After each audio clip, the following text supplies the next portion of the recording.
Welcome into the first episode of the Isaac Trotter Show under the Basket Under Review umbrella.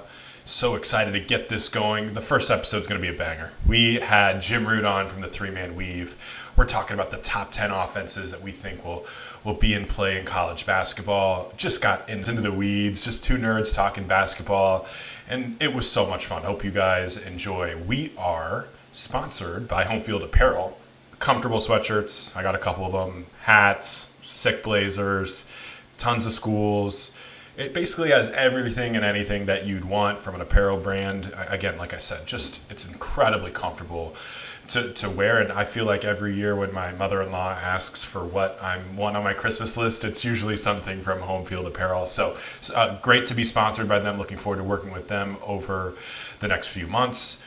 In the next couple weeks, I think that you should be on a lookout for some football drops that are coming right around the corner, so you can follow them on Twitter, Instagram, whatever you want. If this is your first time kind of encountering me, I work for CBS Sports and 24/7 Sports as a college basketball writer, but again, just so excited to join the Basket Under Review team, collaborate with all these guys. This is some of the best basketball analysts in the country, and I can't wait to put this podcast together for you every week. Hope you enjoy episode 1 of the Isaac Trotter Show.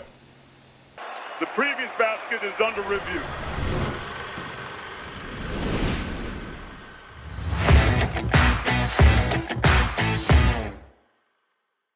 Welcome to the first episode of the Isaac Trotter podcast. Wow, this is weird. Isaac Trotter Show podcast with Jim Root, who I'm super excited to have on. Jim, you can find his work at The Athletic. You can find his work at Now, a new thing that we're partnering up together with Basket Under Review, sponsored by Trilly Donovan. He is an unbelievable off-movement shooter, and he's really good at breaking down college basketball as well. Jim, welcome to the pod.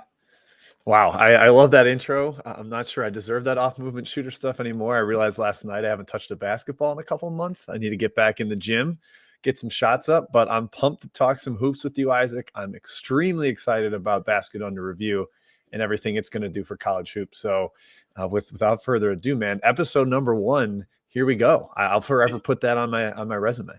Yeah, you'll need it. So here's the thing on the show today. We're breaking down who we think the top 10 offenses are in college basketball next year. And I'll let Jim get going in it first. But like my first thought when I'm just thinking about this is I love how Mina Kimes, when she breaks down at the NFL, to thinking about that way of X's and O's, understanding how rosters are being put together, understanding the strengths and weaknesses of different teams. That stuff is something that I think that we needed to bring to college basketball. That's why I get Jim on to talk about something like this. All right, so we'll give Jim the thing. Now, again, we're not talking points per game. That's archaic. We're probably talking our top 10 on KenPom when we look at this in a few months at the end of March. So, Jim, your number 1 offense in college basketball next year is? Purdue is who I went with number 1. I want to ask you real quick before I start breaking this down. How much were you thinking like, all right, I need proof of concept with this coach or with the system or with these players, or is it just really like siloing it to solely 25, 26? These are going to be the 10 best. Or how much were you looking at history? How much were you looking at how these players have blended together before? I definitely factored it in. To be honest, the 4 tenets I was really looking at is scheme versatility. Do you create good shots? Offensive rebounding, and do you not turn the basketball over? And like when I had those 4 things that I was looking at, it's like, all right, which teams do I like that fit into these different benchmarks? And then you factor in, retention obviously matters, and we'll kind of get into that. But that's why I think Purdue is fascinating, because if you like retention, Purdue is a team for you. And if you like, mind meld between coach and point guard, Purdue is another team for you. So like when those 2 first come into play, is that the first 2 pitches with Purdue, or is there something else that we're missing? Yeah, I think that's it. I mean, we've got a top 10 offense returning its 3 best players, the top 3 guys in the entire country. I was looking at CBB Analytics, handy tool here for the hookups stat, which is not what you're thinking, folks. Come on, keep your heads out of the gutter. But it is passer to scorer, the amount of times that connection happened. And Braden Smith to Trey Kaufman-Renn is number 1 with a bullet last year. And Braden Smith to Fletcher Lawyer is number 7. So we have 2 of the top 7 connections coming back with the same offense that was already fantastic. Braden Smith's got a chance to set the all-time assist record this year. If he has the same passing season he did last year, he will set it. He will break Bobby Hurley's record. So you combine that with Matt Painter's scheme where he can play some pick and roll stuff. He can just run a lot of off-ball motion and get shooters open that way. They can run through the post. They've been great at that for years and years and years. I have a hard time seeing how this team is not top 10 offensively. And with the ceiling that they have and some of that safety floor, that's where I put them number one. I like it. For me, I had Purdue too, and I'll get to them a little bit more in a second. But one thing I was thinking about with Purdue specifically, a lot of times in the summer, we see these returning minutes or returning production that people lean on. And one thing I've been really looking at is okay, but do certain positions matter more for retention than others? When I'm bringing back an off-ball wing who's going to play a similar role, does that matter differently? Should that be weighted differently than when I bring back my number one point guard and an awesome big? And I think when I was looking back at that, 20 of the 30 teams that finished in the top 30 on KenPom last year returned some semblance of their top point guard with a really playmaking 4 or 5, right? And that's where I think Purdue, they might have the highest floor offensively of any team in college basketball. I just don't know how they suck. I just don't. So I love Purdue there at 2 or at 1 for you. Can I give you my number 1 and then I'll get to Purdue because I have them too? Yeah, I'd love to heir who leapfrog. I like that you said highest floor. I think I definitely agree with that with Purdue. So who's got the highest ceiling for you here? Also, it's a mix of floor and ceiling. I think UConn has a chance to smash offensively this year. Smash. And great. I'm way to go outside the box and put a Dan Hurley team number 1 offensively. But the mind meld of the coaching staff is back. And I just look at what this roster looks like. Silas Demery, solo ball, Braylon Mullins. If you haven't watched Braylon Mullins' tape yet, the 5-star freshman out of Indiana, think of a 6'5" white kid from Indiana. He's going to shoot the cover off that thing. And Braylon Mullins absolutely checks that box off. I think this group has one of the best shooting trios in college basketball next year with solo ball, Mullins, and Alex Caravan. All 3 of those guys are elite off-movement shooters. I thought Silas Demery was a really, really nice addition for them too, with what he brings to that team as a big, strong guard that can get rim pressure for them as well. I think he's going to be a lot better in a more potent, maybe a more versatile scheme at UConn than it was at Georgia. They also have a mix coming off the bench, right, of Malachi Smith from Dayton can kind of give them a little bit of that initiator point guard a little bit who can get going. This team is going to be awesome. And again, when I'm thinking about those 4 tenets of offensive that I'm looking for, do you create good shots? UConn does.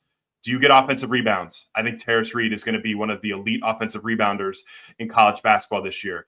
Can you play different ways? UConn can. They're going to play some 4-out, 1-in stuff when they have Reed on the floor because he was really good in post-ups last year. But Eric Reba, the incoming freshman, gives them that 5-out option.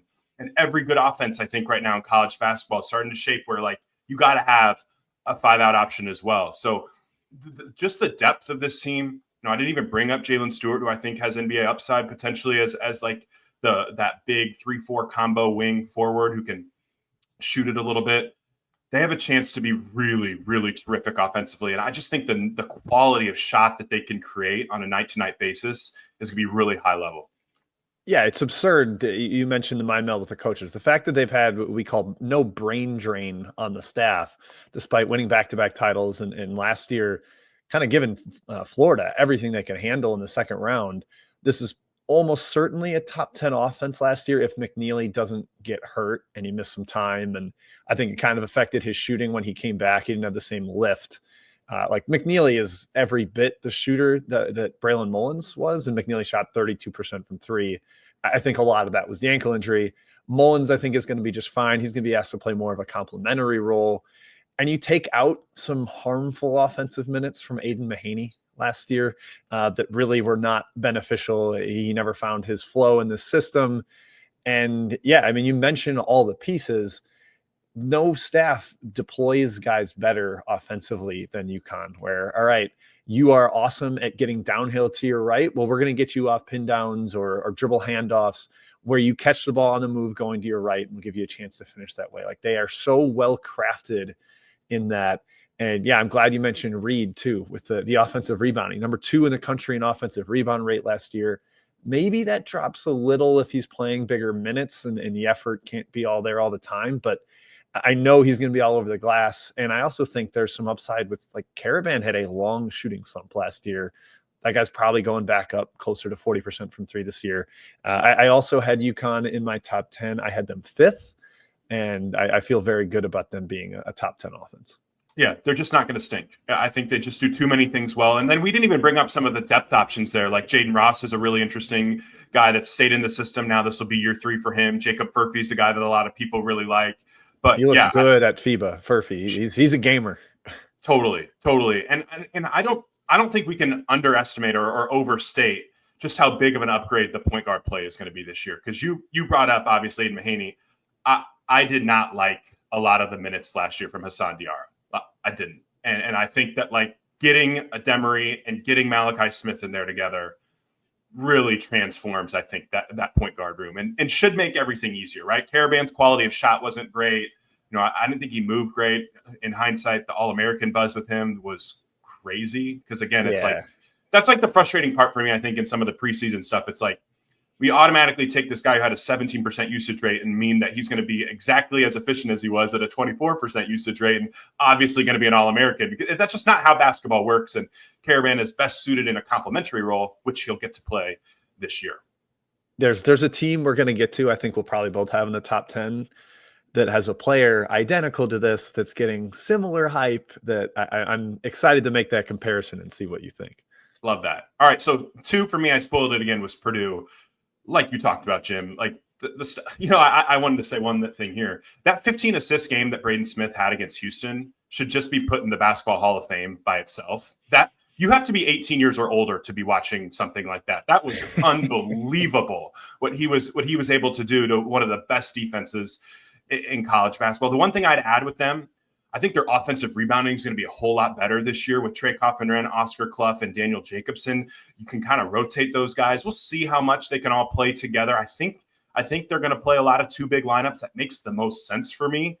Omer Meyer, again, another guy at FIBA who opened some eyes a little bit as well. I don't think that Purdue, you're allowed to be a guard at Purdue and not hit pull-ups. Like that, you have to hit pull-up jumpers to play point guard or lead guard for Purdue.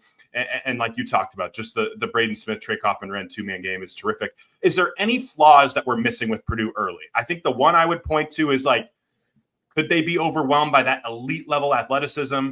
Are those high turnover forcing defenses going to give them issues again for the second year in a row?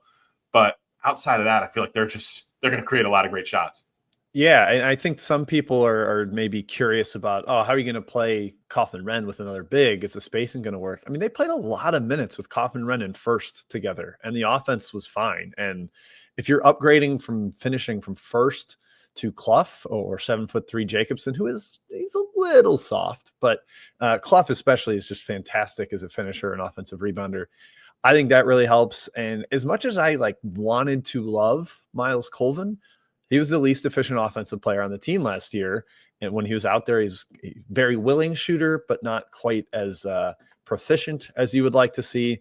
And the role guys, I mean, Cox, Jakari Harris, they were every bit what you want from freshmen. You expect a little bit of development from them as well. Familiar with the system. They're like, I said I'd be stunned if they're not top 10. I kind of think they're a lock top 5 offense. And the way I feel about Houston's defense, that's almost the way I feel about Purdue's offense next year. I'm totally with you. I think it's just a pray they miss type of defensive game plan. Just hope they miss open shots because that's the type of looks they're going to get. Okay, I had UConn 1. I had Purdue 2. Rematch, actually, of the title game for a couple years ago. Who is the second best offense in the country for you? You know, I have a hesitation with this, and we'll get to it, but I don't think you will find a collection of 4 better perimeter shooters than what Louisville can throw out next year. They've got Mikal Brown Jr., who was fantastic in FIBA U19, probably should have been the MVP over Debansa. And then Ryan Conwell, Isaac McNeely, we've seen them do it in power conferences. They can shoot on the move. They can shoot off the dribble. I fully believe in them. And Adrian Woolley is kind of the wild card coming up from Kennesaw State, another lefty fitting in there with Conwell. He can get downhill more. Rim pressure is my one kind of question here. But I also think they've got some interior scoring. Sananda Fru is for real. I mean, he shot like 68% in the German league, second in the entire league that features some former college basketball players that people's names they would recognize. He got even better against Euro Cup competition. So I think they've got like the pick and roll threat, maybe a vertical threat there that's going to keep teams honest. I just worry a little bit, Isaac, about the rim pressure from the guards. I don't think any of that force them, except maybe Woolley, is real good at getting to the rim. And I also worry about Kason Pryor thinking it's Kason Pryor time. And that concerns me a little bit when they've got so many other better options than him. I love that you brought up Louisville because I had them 3. I think that this is what they look like. One of my favorite stats that I looked up, Isaac McNeely shot 6 transition threes last year. 6 the entire season. That's crazy. He could shoot 6 in a game. In the first game. Yes, absolutely. This is going to be a really, really fun offensive group. And, Frew is a great point that you brought up. I think, people are going to look at him and see he's a freshman. He turns 22 in August. So this is just different, right? He's 7'2" wingspan. I think he's an upgrade over James Scott. We'll see how that kind of portrays out down the road, but I think that's the vision for them. I think Javon Hadley too is another really, really fascinating part of that roster. Like the guards are going to get a ton of burn, but when they can go 5 out, say they have Case and Pryor at the 5, Hadley's rim pressure I think is going to help them out a little bit. He's a big, strong forward who can post up a little bit. He had the highest drives on the team last year of the returners, right? So he could really put the ball on the deck and get to the basket. I thought he just helped them in a lot of different ways, and I think he can be if he's your 5th offensive option or 4th offensive option, that's terrific. But you're right. This is about the guard play. Like, this is stupid. Like, Conwell and McNeely should not be in the same transfer portal class. You should be only able to get one of those guys. And Louisville getting both is different. Woolley is a good addition as well. I think they love the idea of him in 2 years. Like, not maybe like next year is going to be a little bit different because of how many guys they have. But I don't really worry about that. You're going to play fast. You're going to have a lot of possessions to sort through. He's going to get plenty of run as the 4th guard there. And he is the guy that does get to the rim at a high rate. I think over 48% of his shots last year were at the rim. So I think that makes him look a little bit different. But, how fun is Mikal Brown Jr.? Like, you just watch him and you're like, oh, that's what a lead guard looks like. And the best part about his game, I love that he can oscillate between being like a scorer and pull up from deep and then just shift into, I need to be a playmaker for the next 4 or 5 minutes. And the playmaking from him, his left-hand passes, his right-hand passes, the lobs that he throws, his feel and pick and rolls is really high-level stuff. And I think that he's going to be able to flip-flop his way around with whatever role he needs from that offense and be one of the best freshmen in the country next year, honestly.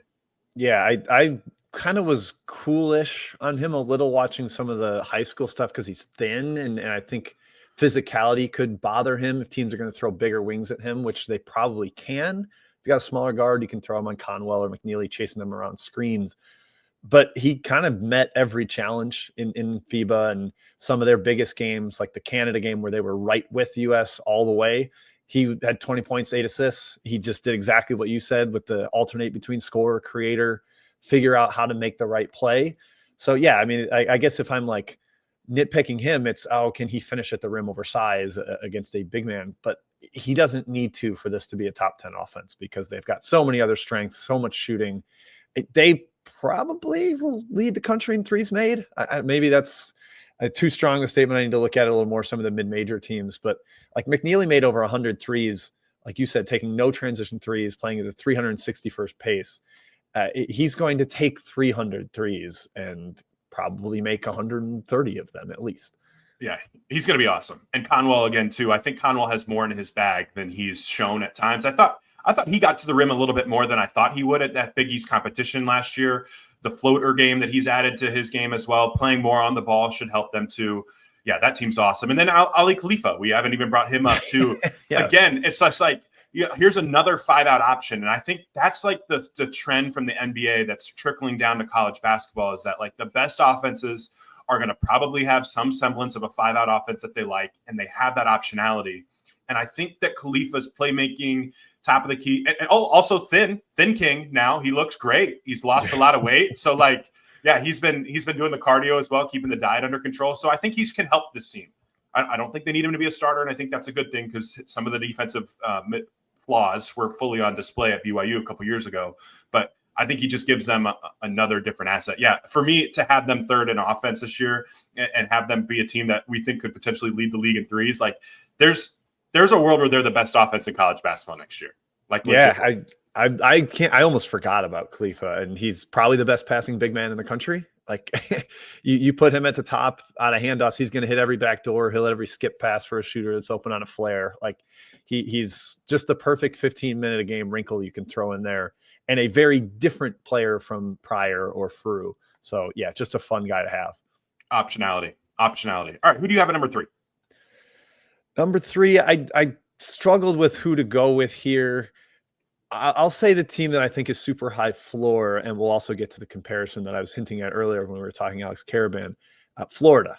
I will go with Florida here.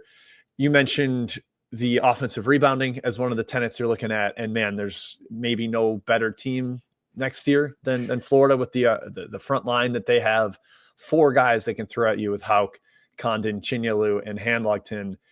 Hauk is the one that I'm comparing to Karaban as like, holy cow, what a great complimentary player who played better towards the end of the year, but his usage was sub 20.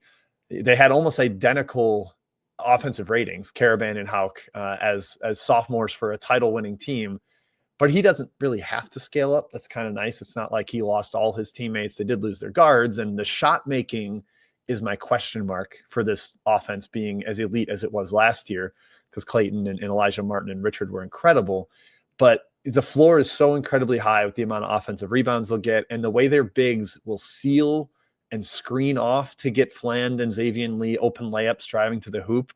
It's such an underrated thing, but those the Gortat screens, that's what they're called. They've taught that to a T, and it really helped their guard finishing last year, and it's going to help Fland and Lee this year. I had Florida 4, so I love that we're kind of in lockstep around here. Yeah. I think it'll change here really shortly. Yeah. But the thing that I love with Florida too, again, they just the roster building makes sense. If we're going to go big with Hauk and Condon and Chinyalu in all right, again, starting lineup projection: Xavier Lee, Boogie Fland, Tommy Hauk, Alex Condon, Ruben Chinyalu. That's kind of what we would project. If you're going to go with those 3 type of big smash mouth type of forwards and 5s, going to get 2 guards in the portal who can create their own shots off the bounce is just essential. And Lee and Fland were in the 95th or higher percentile in pull-up jumper frequency. Basically, like if you need a shot in the last second, they're very comfortable going in late clock possessions and going to do that. The other underrated aspect that I have with Florida, Lee and Fland both had minuscule turnover rates and high on-ball rolls. So when you don't turn the ball over, you take good shots, and you offensive rebound at a really high level, that's a really good combination to be awesome offensively. And I think the high floor stuff makes a lot of sense. Fland, I think a lot of people are going to look at the offensive numbers with him last year. I kind of want to toss those out. 1, I think Arkansas' scheme was bad. 2, I think the personnel didn't work. 3, I think having a thumb injury on your shooting hand is going to impact your shooting numbers. Sue me. That's kind of how I feel about it. And then adding Lee in, they just work together. Lee is a really, really good at slashing, and he plays with pace. His stop-start is terrific. Fland shot over 47% on catch-and-shoot threes last year. I have no issues with them kind of figuring out if they're going to play on the ball or off the ball. I think they could rotate it with however way they like. And, yeah, we can get into some of the bench, and I have some concerns about some of the bench guys that they've added. A little bit of an unproven second unit. They don't have, like, that Denzel Aberdeen, like, dude who's going to come off the bench and could get you 20 in a game, I don't think.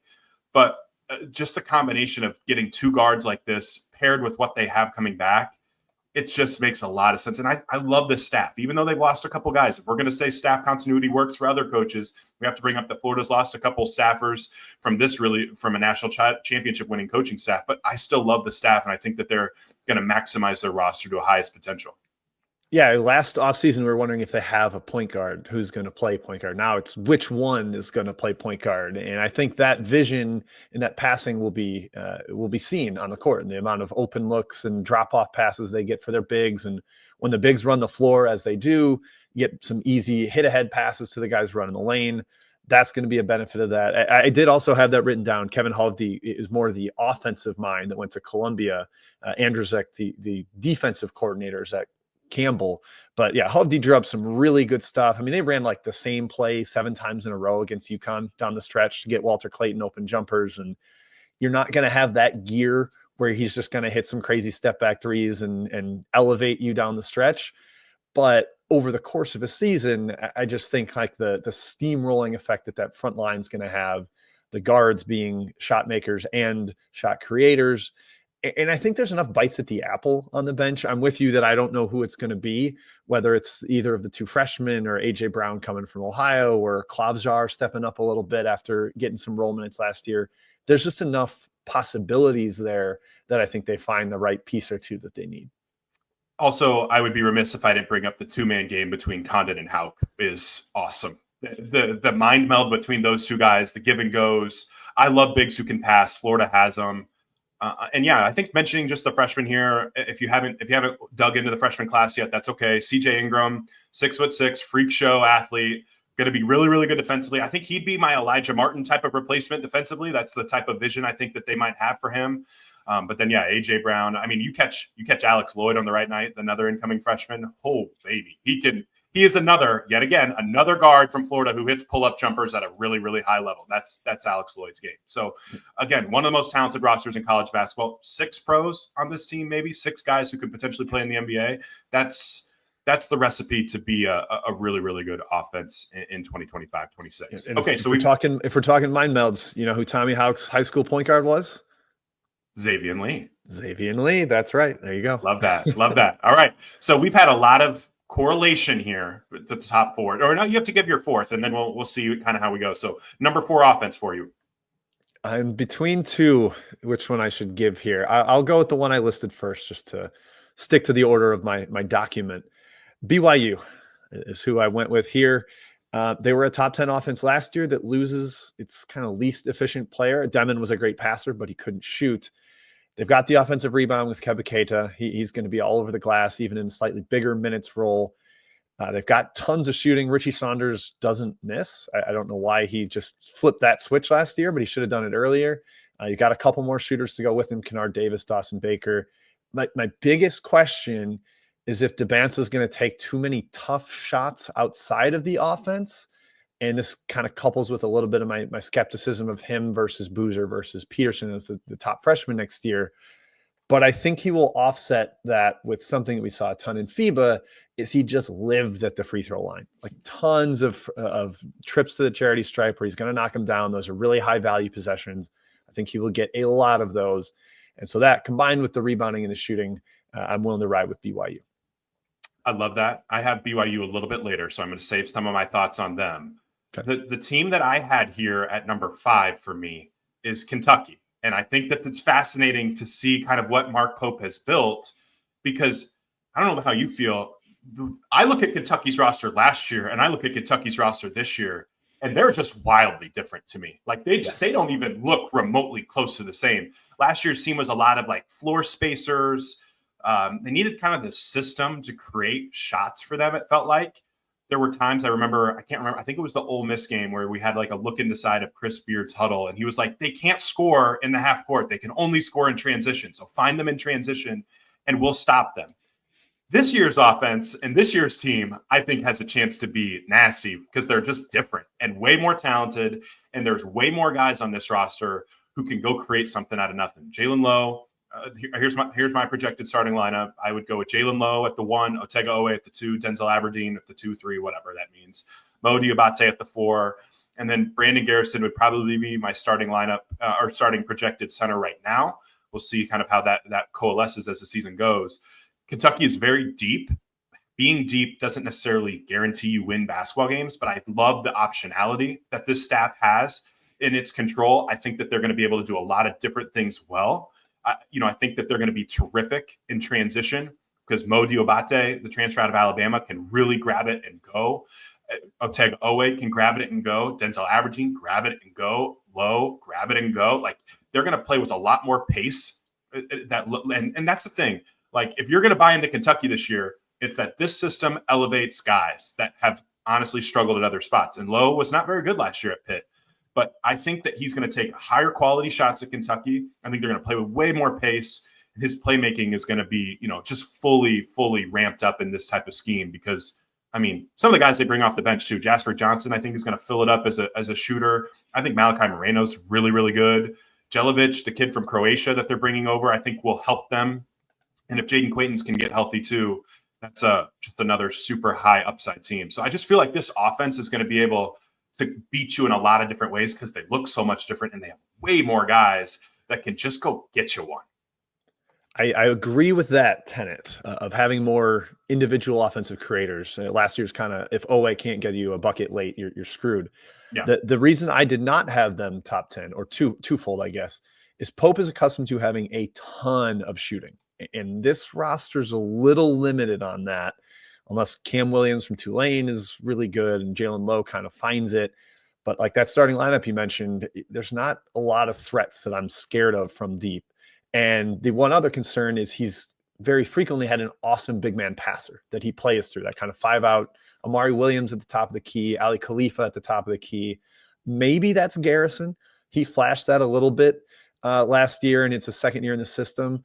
But I don't think it's Jaden Quaintance. I don't think it's going to be Malachi Moreno. Yelovich is maybe the wild card there.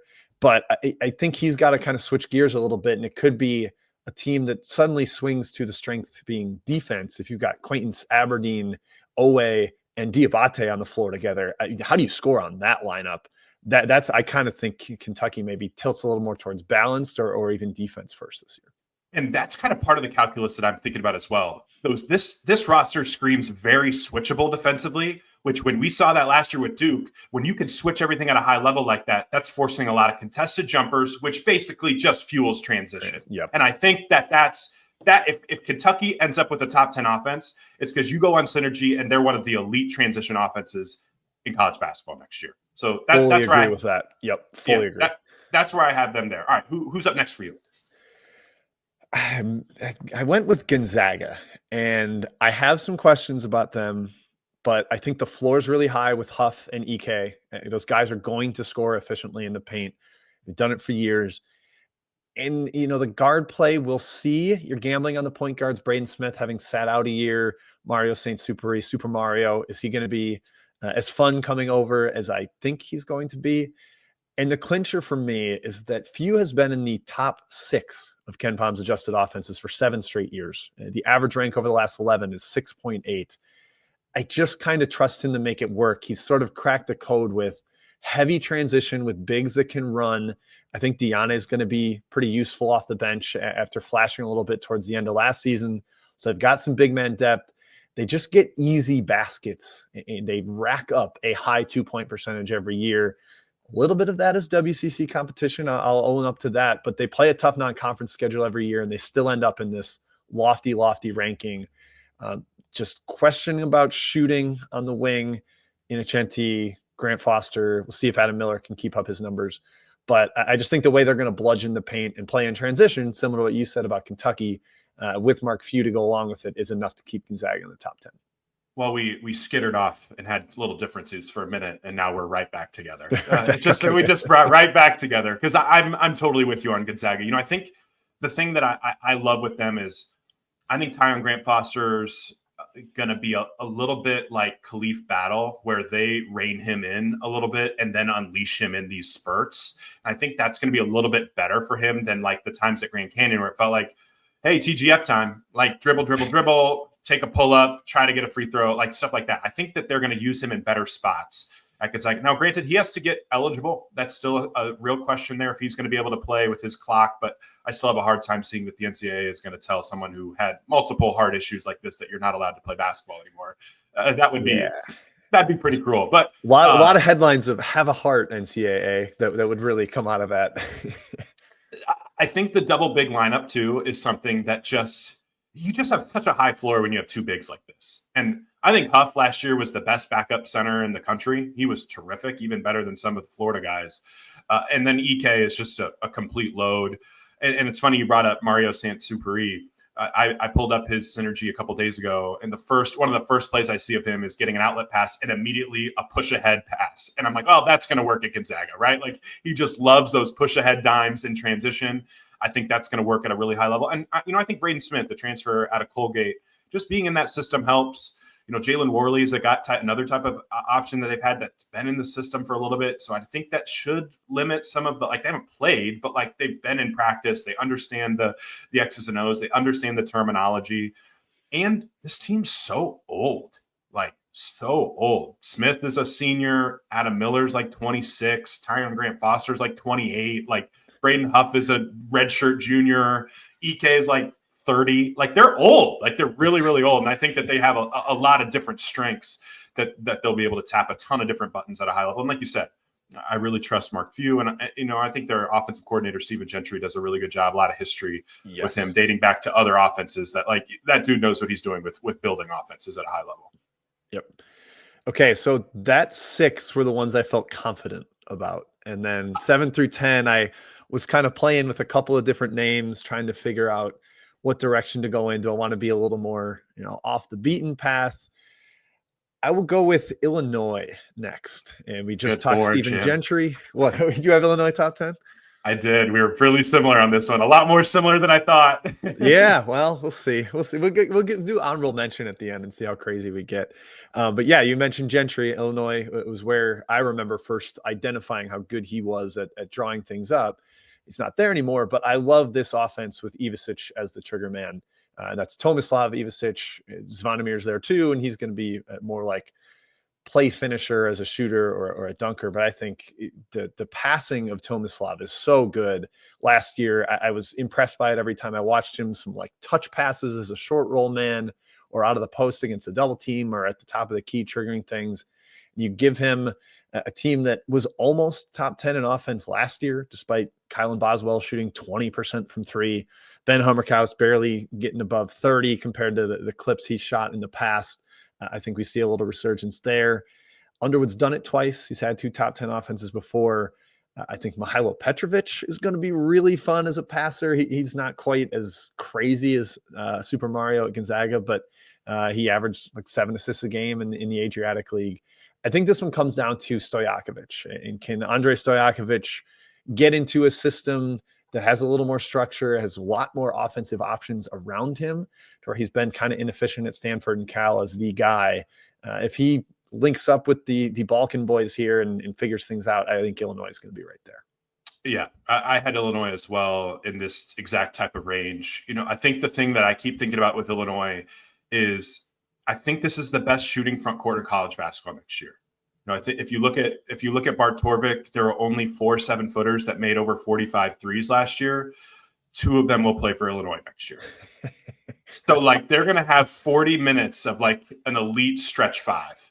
When Tomislav subs out, Zvonimir, I think, will shift over to playing the 5 a ton, and that's going to really transform that team. And I think the ripple effects of that are really, really easy to map out because Stojakovic is an elite level driver. At 42% of his shots came at the rim last year, really high free throw rate. I think, and he was playing with 2 bigs at Cal that did not shoot threes. So now you go to Illinois with like Ben Humrikas at the 4 and an Ivisic boy at the 5, who both are those are 2 good shooters. I think the paint's going to be wide open for Stojakovic to get to the rim and be more weaponized as a driver. And I think that level is different. And you're right, like Kylan Boswell, I wrote a lot about like the year 2 transfer jump. That's been a big deal in the transfer portal the last few years. That second year with the program is where we've seen a lot of jumps. And it happened at Illinois a couple years ago with Terrence Shannon, who was good in his first year. And second year just turned into a different type of player. Illinois cannot be a top 10 offense without Kylan Boswell playing that at a high level. And he got to the free throw line way more than people thought last year. He got to the rim way more than people thought because, again, situation is everything. If he doesn't shoot, 25% from 3 again, I think he could post some of the best offensive numbers of his career, like by far. Like this situation just set up for him to thrive. And the other thing with Illinois too that I look at is I just think they can do a lot of things well. Like maybe they don't offensive rebound as well offensively, but like I think you have 3 guys who had over 200 pick and roll reps last year. Like Petrovic, Boswell, and Stojakovic can all run pick and rolls. You can find the weakest defender. You're getting that second side pick and roll engaged. You have a 5-out option. If you can improve your post-up games a little bit, you can do booty ball with Stojakovic. You can use Boswell in the Drew Holiday role in the dunker spot. You can use like a traditional Petrovic type of pick and roll. Mirkovic is going to be another guy that another freshman that had a lot of success as a post-up guy. So it's like they can do all these different things well. I'm concerned maybe a little bit about like if they're the most athletic team in the country, but offensively, I just feel like they have so many different buttons that they can press. It's hard for them to fail. You know what I mean? Yeah, we're not talking defense here. Throw out defense with Illinois. I don't care. I'm not worried about that. But yeah, I mean, last year their highest usage guy, Yakuchonis, had almost as many turnovers as assists, 156 to 123, not a great ratio. Shot 31% from three.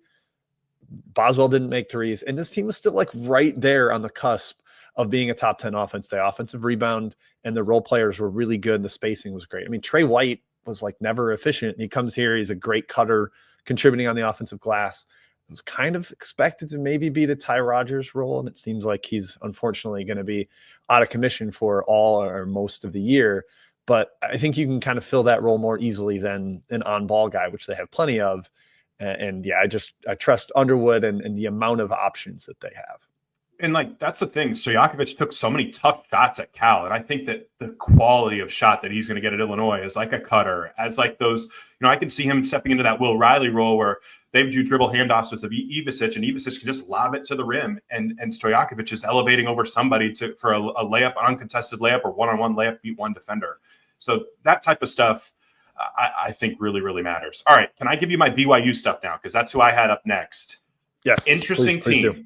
Interesting team here, because I kind of think that functionally, even though he's a better draft prospect, I think Rob Wright is going to be better for your offense as your point guard than Yegor Demon. I just firmly believe that. And I think when you have that pick and roll brilliance with Wright, with the lobs to Keita, you have the transition dominance that you brought up with AJ DeBonsa. Richie Saunders is a freak. Like, they just that quartet there is just stupid. And then, I think there's a lot of questions about like the supporting cast. I like Kennard Davis a lot more than other people do, because I think the role that he's going to play at BYU is so much different than the role at SIU. I think he's awesome defensively and is going to give them something else that they can push and transition with. He hits pull-ups, which is something I really look for with my on-ball creators. He's a really big and strong, so I think he has great positional size. They can use him in post-ups as well. Like I just trust Kevin Young to find mismatches with great perimeter size. And Saunders is 6'5", DeBonsa is 6'9", and Kennard is 6'6". That really works for me. I like that does the trick for me. I think that this team too also has like upside bets off the bench that can make shots. And Boscovich is a guy I really liked late in the season as well. In Big 12 tournament, he had a couple big games at 6'9", can stretch the floor as well. They're really good. They're really, really good offensively. And like you said, I think it does kind of come down to just like the ebbs and flows with the AJ DeBonsa decision making. And when he makes good decisions and he makes those tough ones, like he's going to be a nasty, nasty player. And when he takes those tough ones and they miss, everyone's going to be like, all right, like what are we doing? What are we doing with this offense? Because if we would just move the ball, we're going to get a good look. Yep. Fully agree. All right. Where are we at? Number 8, I think, for you, right? Yeah. I want you to go. Lead off here, because I've got some wild cards. I want to see where you go. Okay, so number 8 for me, I had was Texas Tech, and I think that, oh boy, I have all mine. Right. Okay, all right, so we're good. So again, the thing that not to beat a dead horse, but Grant McCaslin and Jeff Linder being on the same staff again, that continuity with that coaching staff, I think really, really raises the floor for this team. There are flaws, right? Like I think you could look at them and be like, do they have enough ball handling? But this starting lineup is sick. And I don't even know who's going to start. They have 6 guys that I think could start.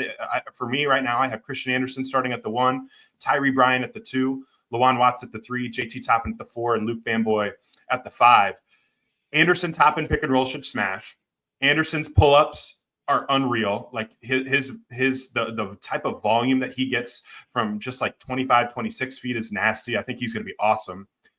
The booty ball that they can play with Lawan Watts is outstanding. I think he's going to be like, if you have questions about their point guard play or multiple ball handlers, Watts is like the guy that can really alleviate some of those concerns. Really good decision maker. I think he's going to shoot more threes. I think Toppin's going to shoot more threes as well. Like, and then the portal class that they brought in, like, it's not going to win transfer portal, like top 10 transfer portal class, but like all these guys are just like perfect fits. Like perfect.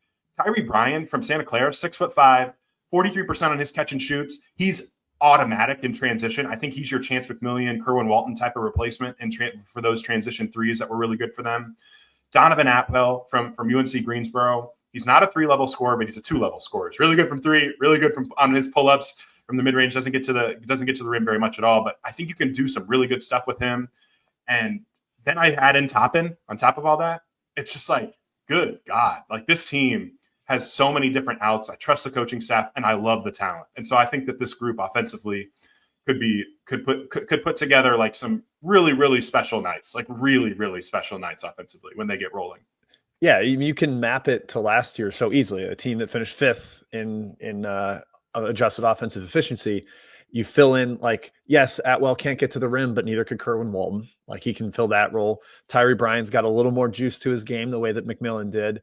And you just kind of need Anderson to step up to that lead guard role. And I don't know where the secondary ball handling comes in. Creation-wise, I agree with you. Watts playing with him with his back to the basket. He's such a good passer, average over 4 a game at Washington State, can play that Darion Williams role in that regard.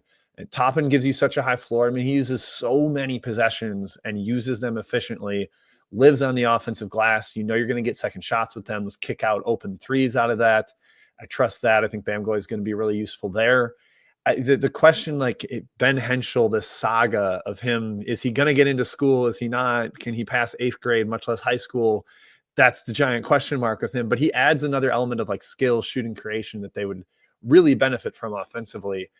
I just am not sure they need it to be a top 10 offense, but maybe night-to-night basis, it'd be good to have another option like him that can at least let Christian Anderson play off the ball some and not have to bring it up against pressure at like 80% of possessions every night.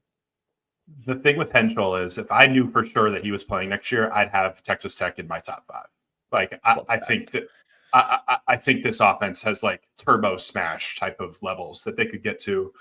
And the other thing too with them is like, I love the idea of like Toppin adding more to his game as a playmaker. I think he can definitely do that in that second year in that system. I think you can see him at the top of the key, whipping backdoor dimes to guys.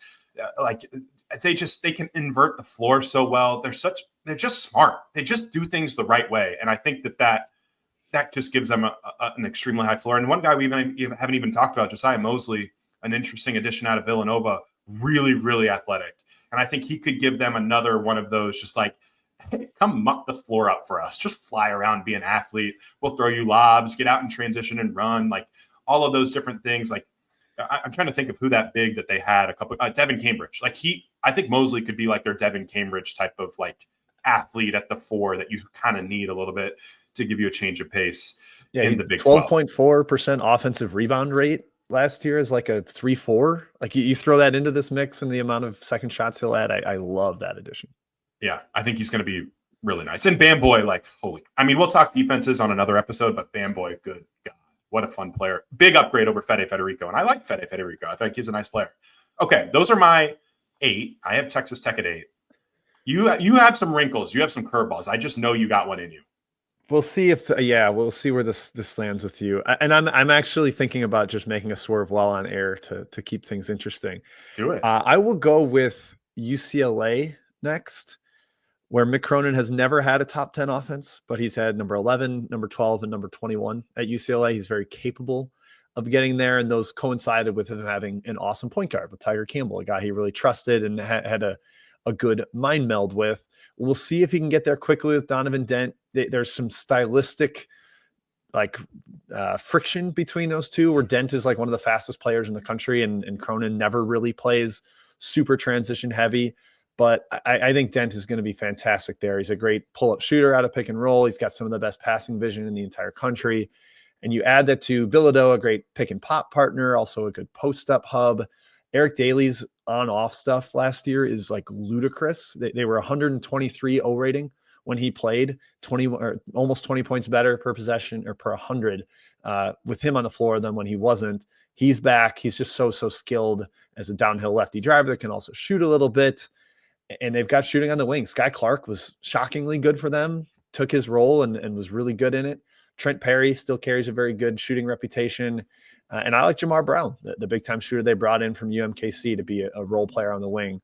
So with the point guard, the upfront strength. Now, the one question, Cronin's offenses were really good when they were awesome on the offensive glass. I don't know if this group's going to be that way. Xavier Booker is kind of I wish you hadn't put your chips in his basket offensively. But I think there's enough here to potentially crack that top 10.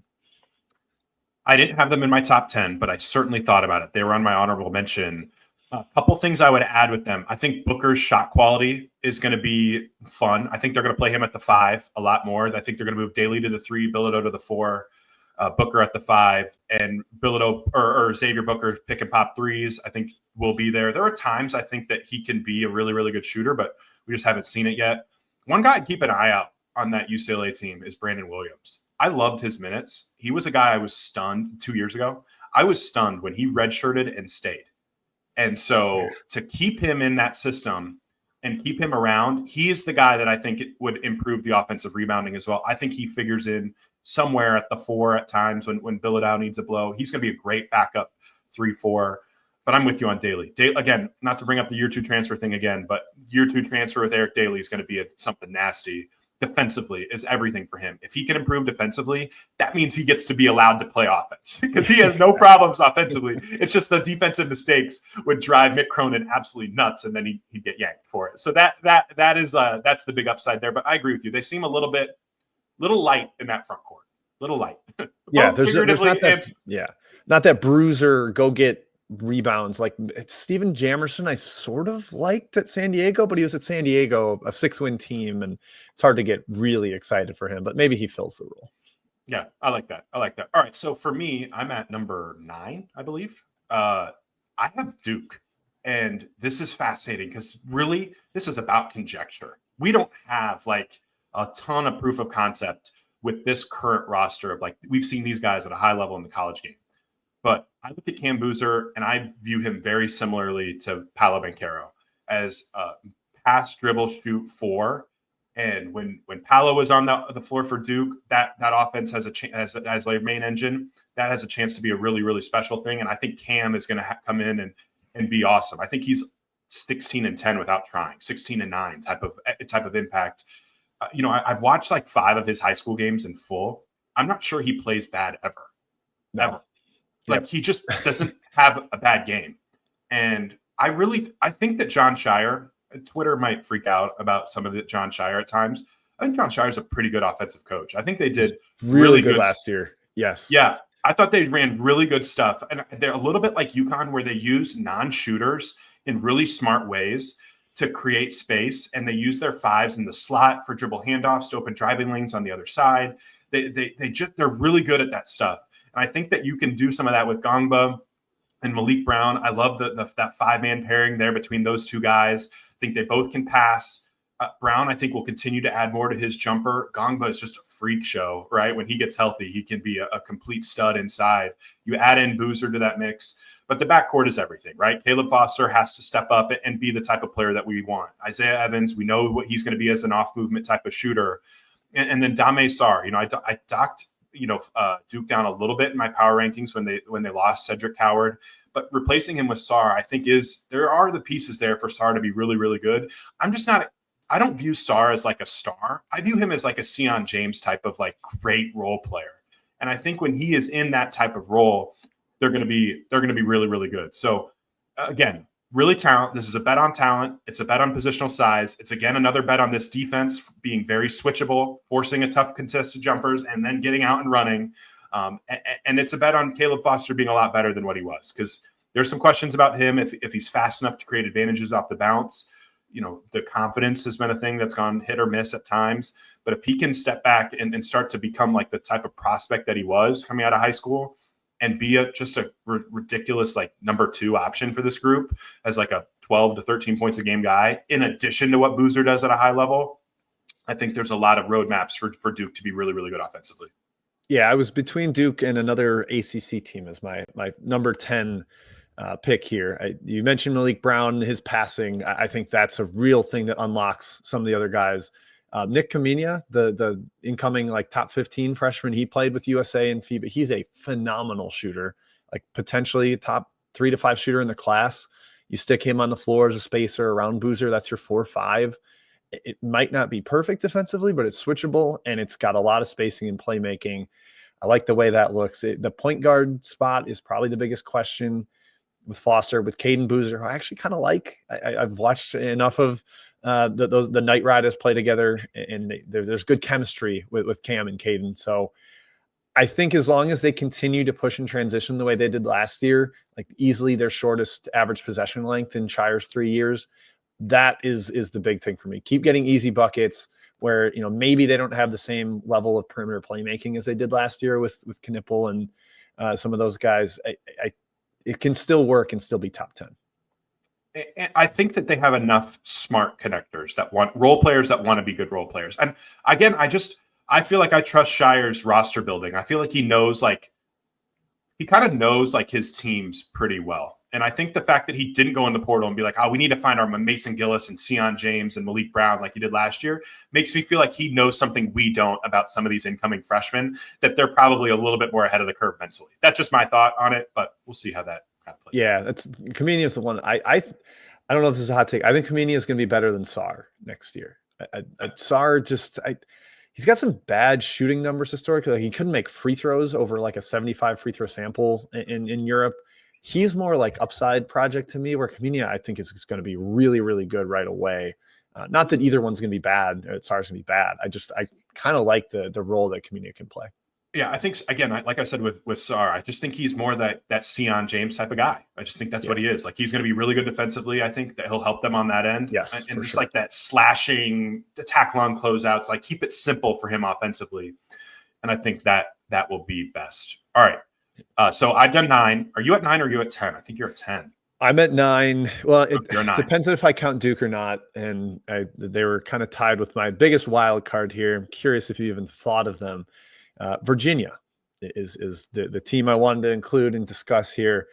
I think Malik Thomas is a pretty solid floor raiser type, not quite like PJ Haggerty, but gets to the line so much, and those possessions are so efficient. It's nice to have him around. He can also shoot. Dallin Hall's an adult in the room who's been on some really good offenses at BYU. They've got massive, awesome shooters in Jakari White and Sam Lewis coming up from the mid-major ranks. If one of those guys hits, they're in good shape. And then the front court is kind of where my bet is. I like both of the internationals they're bringing over. DeRitter is really good, and he's old. So I think he's going to be a big-time player for them offensively. He played in the top Spanish league and was a big-time contributor. And I think he can continue to do that and be like a second or third option type in the ACC. Grinlow can step out at the center, give them some of that spacing, 5 out a little bit. I like Devin Tillis, hyper-efficient role player from UC Irvine, who was actually sneaky awesome last year too. So I think there's enough there. Ryan Odom's been a really good offensive coach. He had a top 10-ish offense at Utah State. I think he can get there in the ACC. So Virginia is my curveball included in my top 10. When I look at Virginia, and I thought about them, I didn't end up putting them in my top 10. I wonder how jump shot happy they'll be. Like, very. Like the jump shot roulette scares me at times with some teams where it's like, okay, when the jumpers go in, we're going to be really good offensively. When the jumpers do not go in, like, how do we score? And so like that is the only downside that I was thinking about with Virginia. But again, like, it's hard to bet against teams that have like a 5-out center, veterans, and really good depth. And Sam Lewis, I think he's going to be like their 7th man. I called him Diet Josh Dix in the portal. Like, love that. That's just the kind of like type of player that I felt like I saw with him on tape, and he could be their 4th guard. So like, that's stupid. That's stupid. All right, number 10 for me. I'm not doing this because you're on the show. I think Wisconsin's going to be really good offensively again. Wow. Okay. I didn't even write them down. I love this. They were my wild card here at the end. It was kind of between Wisconsin, UCLA, Alabama. I also was kind of thinking about there as well. The thing with Wisconsin that I keep going back to is I like front courts that can shoot. And Nolan Winter and Austin Rapp, again, give Wisconsin a chance to be one of the highest volume 3-point shooting front courts in college basketball next year. And then that means the paint's open. And I love the ripple effect of that, which means that now all of my John Blackwell drives are going to be against one guard. And John Blackwell at 6'4", who's bigger and stronger and tougher than you, is going to get to the free throw line, or he's going to get a shot at the rim or a layup, and he's going to finish through contact. Nick Boyd, the addition out of San Diego State, I think really helps them kind of connect the dots a little bit as another primary initiating type of player. They're not going to ask him to do something he's not used to. And then Andrew Rohde, an interesting addition as well, too, out of Virginia. I hated his tape 2 years ago. Because it was bad. You should have hated it. It's a little bit better last year. And I think that as like that 4th option or 3rd option in that backcourt is another pass dribble shoot type of guard, you could start to see the vision of like 3 different guys that can create a little bit, 3 guys that can shoot, surrounding two front court pieces that can really, really shoot. They don't have a ton. Blackwell turning into like the John Tonje, I think could happen, right? Like he could be a first team all Big Ten type of caliber player next year. Is Boyd going to be as good as Blackwell was last year? Maybe not, right? Like, are they going to miss some of the oomph that inside, like some of that offensive rebounding? Is guys like, Carter Gilmore going to come off the bench and drill every three? Is Kamara McGee going to come off the bench and drill every three? I think those are fair questions. But like the vision of what this offense could be, I love their offensive coordinator. I love the way that they're playing now. Wisconsin took the fewest mid-range jumpers in program history last year. They're just playing more modern than they've ever have before. And the personnel really, really work. So I think if it clicks with some of these newcomers, you could see a situation where Wisconsin's really, really good again offensively. Yeah, the fact that they're playing a little bit faster and a little more spread, ball screeny instead of like flex swing type of stuff, which, hey, I grew up playing swing, so I'm not going to hate on it too much. But in modern style, you want to get up and down, get some transition possessions. I just, with Tonje being a 250 free throw guy, making all of them, they still weren't top 10. That's my like question mark. The bench, like Janicki, I like Kinziger, the freshman brother of the Illinois State, Johnny Kinziger. I think he's going to be a nice shooter for them off the bench. But then, is Austin Rapp going to compete on the glass here? He shot under 40% from the field in the WCC. Only threes, baby. That's all he shoots. Yeah, we don't like twos. We don't take twos for Austin Rapp. Great name, at least, Aussie Rapp. But I can see the vision for sure. With the way they're recruiting now to the different offensive style they're playing, it makes a lot of sense. Yeah, it's that's my wild card here at the end. All right, who got to take one? Unload your chamber here. What do you have? Michigan with the just dominance of the paint that they're going to have, dominance of the offensive glass. Ohio State, like everyone on their team's good at offense. No one's good at defense, but that's not what we're talking about. St. John's, weirdly, they're a point guard experiment away from actually having that work. Creighton, although I just found out Owen Freeman tore his meniscus and is due back in like October, not having him in the offseason could hurt. Houston, if the freshmen are good, and the last one I mentioned was Vandy, with just the shooting that they can have, and they get out in transition and get some steals, a lot of free baskets off their defense. Those were the ones I wrote down. Who did I miss, Isaac? No, I think Alabama probably deserves a mention just because Nate Oates kind of feels like he just creates great offenses out of nothing. Yep. The shooting on that roster's nuts at times. I think they're going to have 5-shooter lineups as well, even with Taylor Bobolin at the 4, Aiden Sherrill at the 5. They're going to need, Philon coming back is obvious. LeBaron Philon coming back was kind of like a life raft that I don't think even they expected at the last second. Really changes there. But Aiden Holloway obviously is going to take and make a ton of threes. We'll see how the renovation project goes with the Miami transferring over to Alabama too, the former 5-star Jaleel Bethia. Latrell Wrightsell, obviously, he's going to be back again. Could he hit 100 threes? Maybe. So, if he's healthy, because he's the Achilles, I think they're hoping he's ready for the season. Right. I think Houston is a good mention as well too. I think that team is different. I just had a hard time putting them in because it felt like in big possessions last year, they went to Juwan Roberts at the elbow to get a good look at a little floater or get to the free throw line, or even LJ Cryer's, like the gravity that he possessed. That was a team that I thought. They finished third in 3-point percentage last year, and we're not a top 10 offense. Like their offensive rebounding wasn't quite the elite demolition that it's been, and I don't think it will be next year unless Samson harnesses Chris Senack a lot more than I've seen Chris Senack harnessed to this point. The nice part, though, is they do have bigs that can shoot a 3 or 2 this year. Senack can step out a little bit and shoot some threes. So that adds a little different. And I like Harwell. I think Harwell, like the he's size of the freshmen. For sure. The size of that Houston backcourt, Sharp's enormous, Uzan's enormous, and Harwell's enormous. I think that's probably a path for them to be pretty good offensively.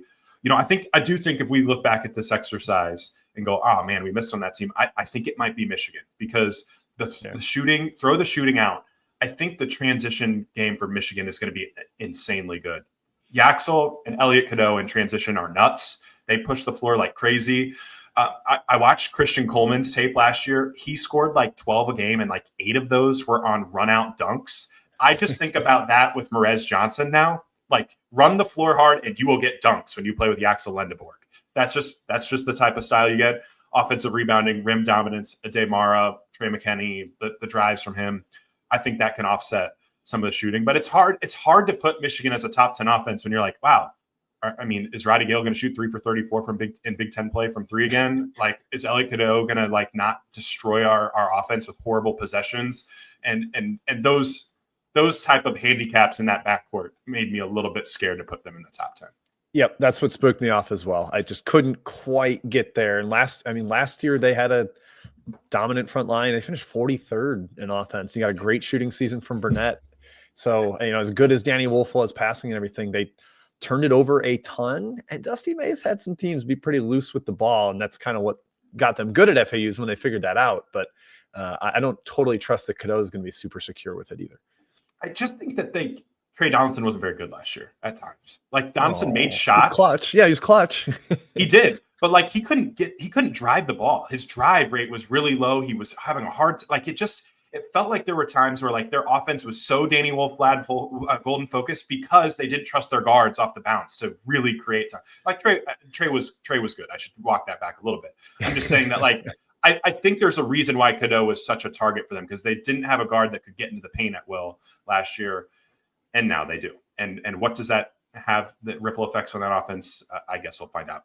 Jim Root, you are the goods. An hour and 4 minutes on offenses on July 11th. I love having you on. Appreciate you having me on. Thank you so much for coming on. Any last parting thoughts? Anybody you can't wait? Anything you had left? Any notes that you had left that you just really needed to unload? Any hot takes? No, I think I made sure to get it all out. I'll probably read back through my notes and find a fact or two I didn't get out there. But folks, sign up to Basket Under Review, or tell a friend to sign up for Basket Under Review if you already have. We think it's going to be awesome for college basketball. Just the coverage, the love. Everybody loves the sport. You're not going to get some of the announcers or the writers that seem to hate the sport they're covering. I don't think that will be the case with Basket Under Review. So please check that out. And you can find also Jim's stuff at The Athletic as well. You can find some of my stuff at CBSSports.com, 247sports.com. But Basket Under Review, great project that we're working on together. This is going to be a whole lot of fun. Thanks for hopping on the pod. Cheers. Thanks for having me.